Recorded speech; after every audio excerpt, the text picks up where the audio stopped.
গত 24 তারিখে আমি কয়েকটা ভিডিও আপলোড করেছি আমার অভিজ্ঞতা থেকে যে মানুষ সৃষ্টির সেরা জীব। সেই জন্য আমার কিছু পজিটিভ ব্যক্তিগত পজিটিভ অভিজ্ঞতাগুলোকে আমি শেয়ার করেছি। আজকে আবার নতুন করে শুরু করছি। তো আজকে যেটা প্রথম কাহিনী বলবো, সত্যিকার কাহিনী, মানুষ কেন সৃষ্টির সেরা জীব সেই হিসেবে বলবো যে তখন আমি জুতার দোকানে কাজ করতাম। মানে জুতার দোকানে মাত্র কাজ শুরু করেছি। শুরুর দিকে কাজে পাওয়া একটু ঝামেলা ছিল। তারপরে সোশ্যাল সিকিউরিটি বা যেহেতু ইংলিশ একটু উলট পালট, জুতার কিছু অভিজ্ঞতা নেই। তারপরে জুতার দোকানের সেলস পারসন হিসেবে কাজটা পেলাম। ওটাকেই বিগ ডিল। জুতার দোকানে কাজ করা, শু সিটি নামে এক স্টোর, ওখানে কাজ করাটা একটু বিগ ডিল ছিল। তো ওখানে যখন কাজে ঢুকলাম, ওদের হয় কি একটা কি বলে ওরিয়েন্টেশন হয়।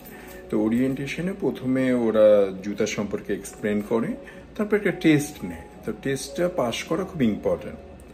তো আমার 3 মাসের জায়গায় 6 মাস হয়ে গেল ভ্যানিস বিচে। তখন আমি শু সিটিতে কাজ করি।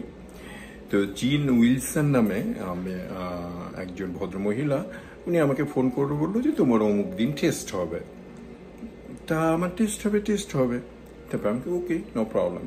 তো অলমোস্ট 6 মাস হয়ে গেছে আমার। 3 মাসের মধ্যে হয়ে যাওয়ার কথা ওরিয়েন্টেশনটা, কিন্তু প্রায় 6 মাসের মাথায় উনি জিন উইলসন যে HR, উনি আসলেন।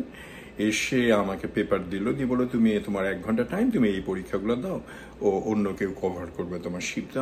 আমাকে দিল। আমার অনেক ধরনের প্রশ্ন, অনেক উত্তর, কাস্টমার সার্ভিসের মধ্যে অনেকগুলো কোশ্চেন, প্রায় 20-25টা কোশ্চেন, আর ছবি দিয়ে, জুতার ছবি দিয়ে বলা হলো যে কোন ছবির কোনটা কি নাম, ওইটা।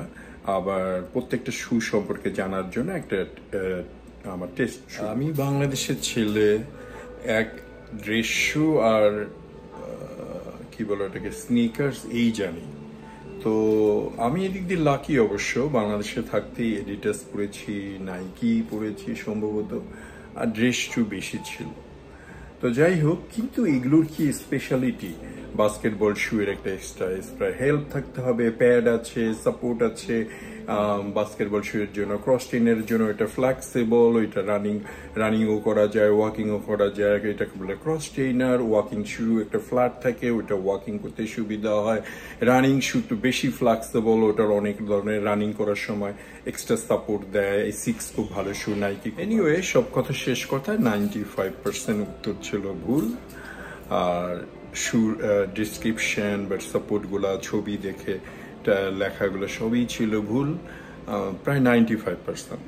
তখন ওই যে HR জিল উইলসন, সে আমাকে ফেভার করলো। এমনিতে তো ভাঙাচোরা ইংলিশ বা ইংলিশ বলছিলাম, তার উপরে যদি এরকম ভুলভাল লেখি, আর হাতের লেখা তো আমার মানে হাতির ঠ্যাং ঘোড়ার ঠ্যাঙের মতো।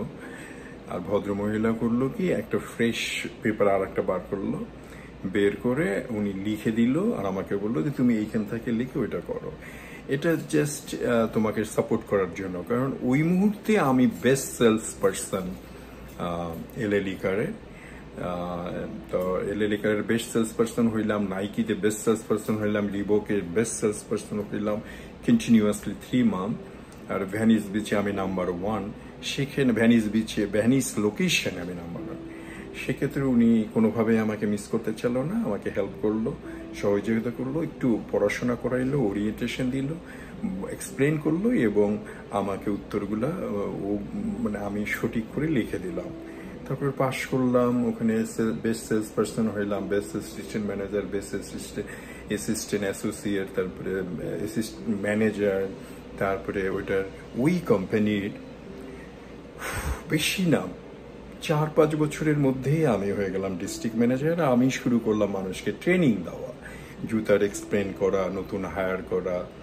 তো ওই জিন উইলসনের কথা মনে হলো যে ওই দিন যদি ওর সাপোর্টটা না পাইতাম, তাহলে হয়তো ওই কোম্পানিতে এত দূর আগাইতেও পারতাম না, কাজও করতে পারতাম না। এটার একটাই কারণ, মানুষ সৃষ্টির সেরা জীব, মানুষের জন্য।